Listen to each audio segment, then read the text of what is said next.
Srinivasan Sitaraman is part of the Asian Studies program at Clark University in the U.S. state of Massachusetts.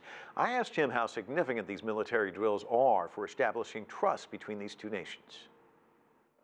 The fact that they are able to bridge not only the political aspects of the relationship between Prime Minister Modi and President Xi, but also the fact that they are able to work at the military level. Those things are not always concurrent, but it's quite a significant move and shows that there are subtle strategic shifts happening in the South Asian geopolitical sector.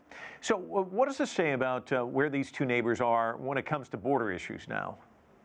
I don't think the border issues are resolved. I don't think it's resolved. But what they have managed to do is put it on the back burner and see if they can move forward and deal with the border issues probably in sort of a series of bilateral high-level talks, which has been going on for a long time.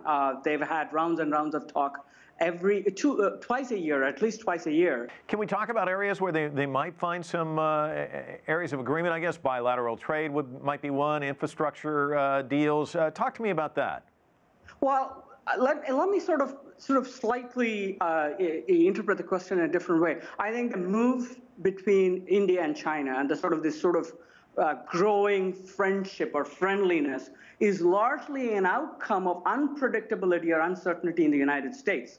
So the early estimates of 2014 or even as 2015 too was that the United States was going to be a big partner, and that sort of seemed a little dim as when Donald Trump came to power, and he has he has pursued a foreign policy objective in which he has managed to isolate not only China, but as well as India, which India really reached out to him, like desperately reached out to him.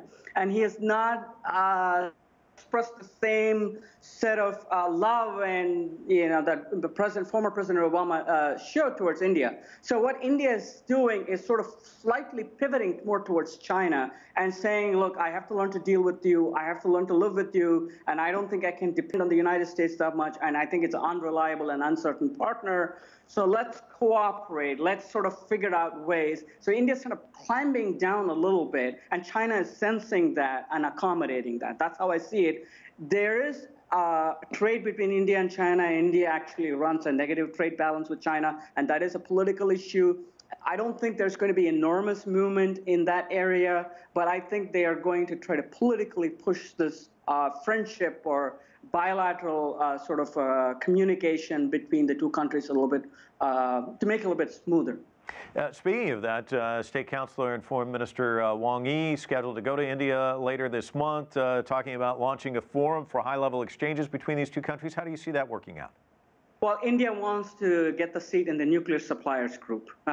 China's blocking the access. Actually, the United States has said, well, look, you can join. But China's blocking the access on behalf of Pakistan because it wants Pakistan also to be on the nuclear suppliers group. So I think India is trying to work its magic. And eventually, India also wants a seat in the United Nations Security Council, and the two biggest hurdles will be China and Pakistan. So they are trying to work on that angle, and it's not, I think both countries are cognizant that it's not going to happen overnight or even the next year or the few years, but they're going to keep working at it. And one reason to keep working at it is to make sure that the border flare-ups do not go up again, because if that happens, whatever good effort they made in one sector is going to completely disappear in the other sector.